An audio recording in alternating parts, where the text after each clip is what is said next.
Okay, all right. So, the music thing, modular Turing machine now. With a big knob here in the middle, I adjust the amount of randomness. With the knob at the 12 o'clock position, I have only random frequencies, only random CV levels, which of course result then in pitches here. When I adjust the knob completely to the right, and right, okay, to the right, at 5 o'clock position, I lock a sequence. I lock the sequence containing the number of steps I have adjusted here. So now at the moment, the last 5 randomly generated steps are locked. Let me go back, or let me increase the number. And you see, the last steps are still stored. Now I get the last 6 randomly generated steps, randomly when it was at 12 o'clock position or at any other higher position. And now I get 16 different, no, not definitely different, but randomly generated steps. Let me reduce it to 5 and go up again to completely random. When I adjust the knob completely to the left, and this time really to the left at the 7 o'clock position, I lock the sequence again, but this time I lock it to the double number of steps, which I have adjusted here. So it's 10 at the moment. I've adjusted 5, and so the last 10 randomly generated steps are locked. Let me go back to random completely. And go back and increase to 16, so I get the last 32 randomly generated steps. But let me get back to 5 and to random and back and lock these last 5 steps. When I now increase, or when I now turn the knob to the 12 o'clock position, in the direction of the 12 o'clock position, one step after the other is slowly replaced by a random voltage, a new random voltage. You see? It's still the same sequence, or not the same, it's a very similar sequence, but the randomness has come into the room, and you see and hear more and more random numbers, random CVs. More and more steps are replaced by randomly generated CVs per step. Let me increase it to 16 and lock it again then.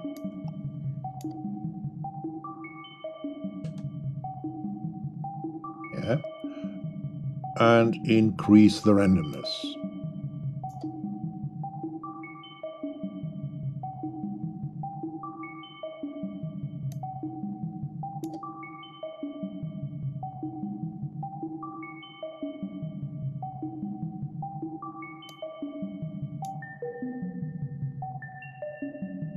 All right, I think you've got it.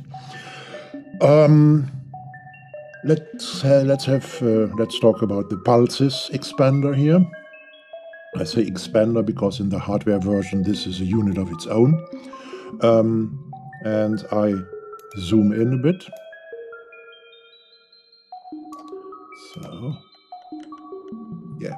So the labels tell us when the individual output jacks send out a pulse, and the numbers are the cells of the main unit here, and each cell is represented by an LED here, and when the LED is lit means this cell is at a logical high.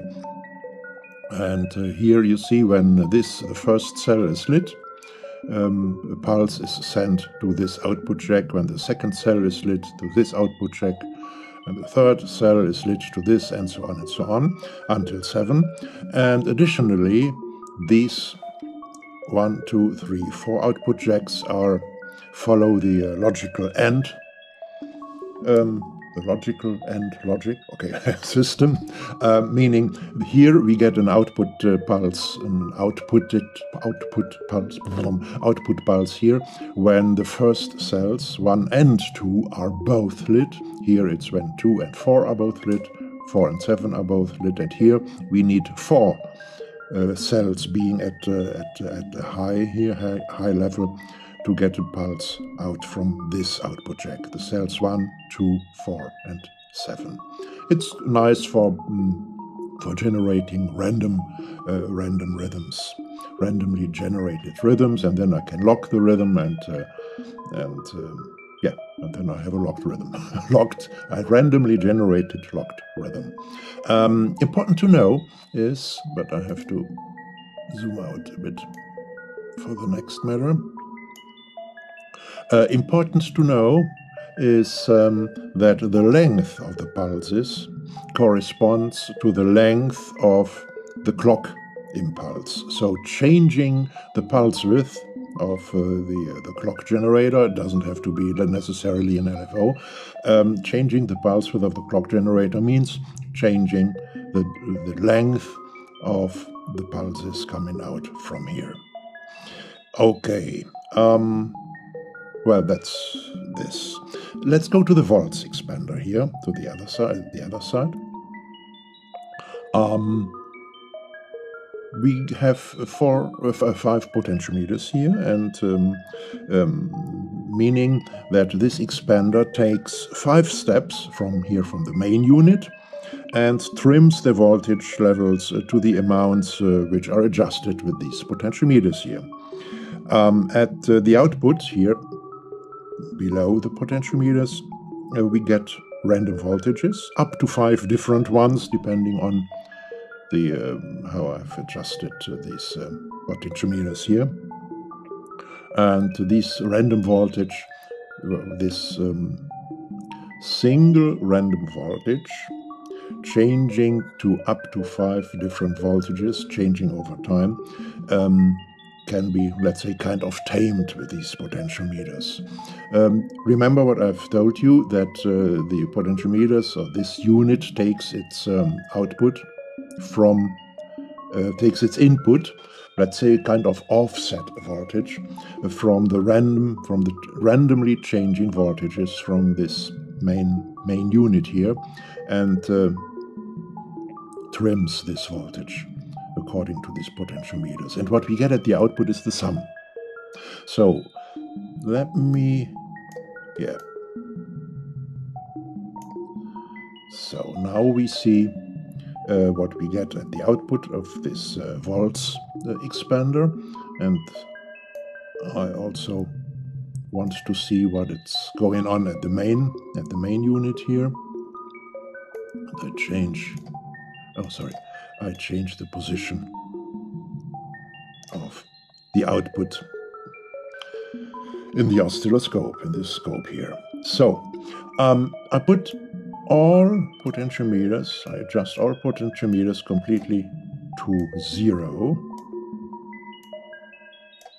And as I told you, what we get here at the output is the sum of all potentiometers, and the sum of 5 times 0 is 0 voltage. Let me go back. You see here in the middle 0 voltage, but I go down again. So, and now the opposite.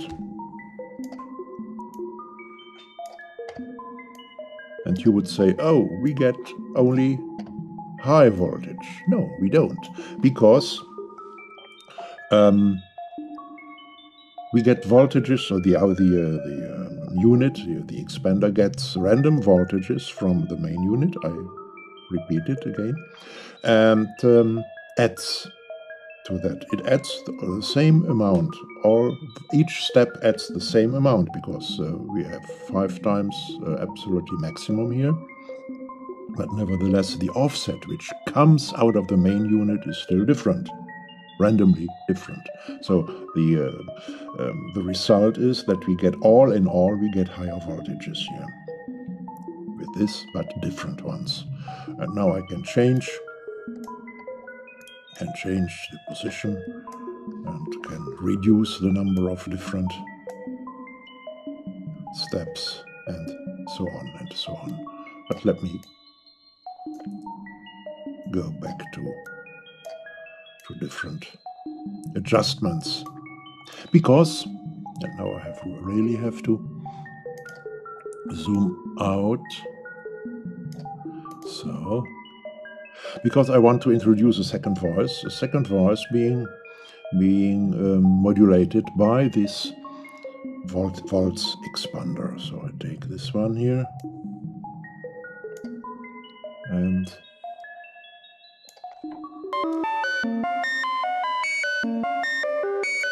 but both without reverb. And now I can play around.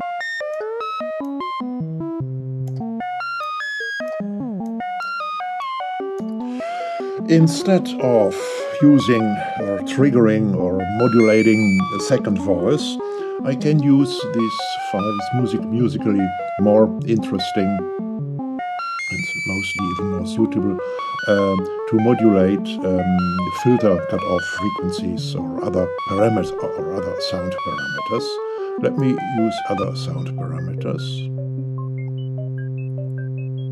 here, and oh, sorry, I don't want this, and I take it back again and use this output to modulate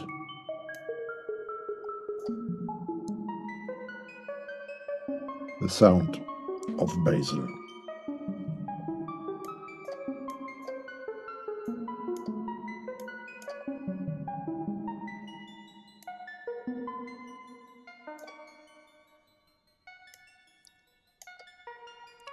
All right.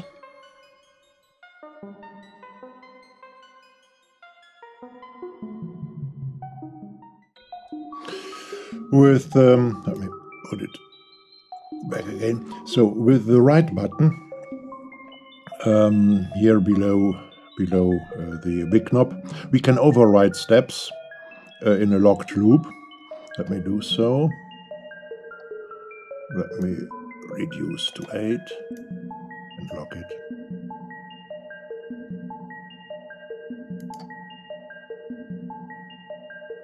So, and once again, one step more overriding. Oh, overriding means overriding by the actual value randomly generated here still. Even if I lock the sequence, if I lock the loop, the main unit is still working and generating random voltages. So let me allow one more step to be replaced by the random voltage at that moment.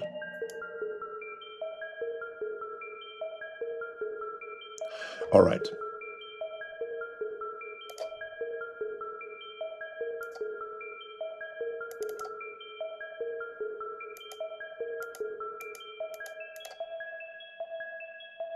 Okay. Now I go back to completely random, and I can reset the whole thing to logical high by pushing the 1 button and holding it for a while. I do so now. Now everything is at 0 and at logical high, and when I leave it, then it starts creating random voltages again. Instead of logical high, resetting the unit to logical high, I can reset it to logical 0 level for at all cells by pushing the other button, the 0 button here, and hold it for a while. This functionality is only with the software version. With the hardware version, I can only have. I don't have the choice. I have to reset to 0. So there is no 1 button here. It's a switch. It's a switch with the hardware version. Let me lock lock the sequence again. I can move the sequence one step forward or one step backward, or more steps forward and more steps backwards with these two buttons, and again we have them only in the software version.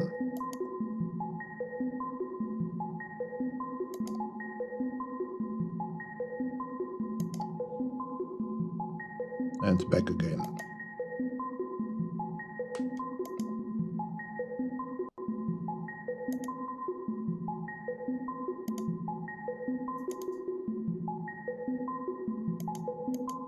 And so on. All right.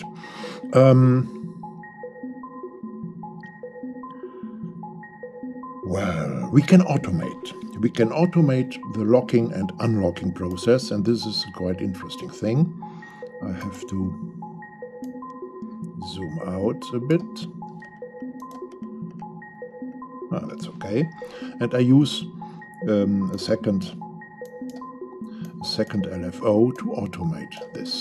So reduce the frequency and feed the square wave output of the LFO into the CV input.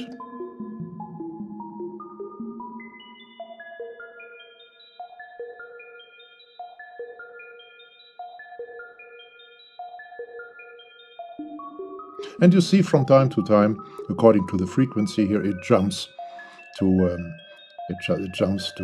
random, or it jumps to completely locked. Now it's locked. Now it's random.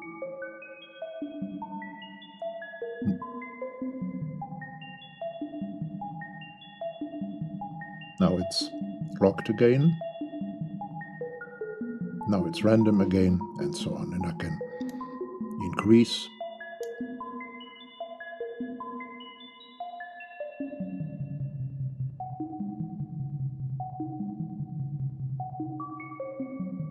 Yeah, so this is interesting for our matter generative music.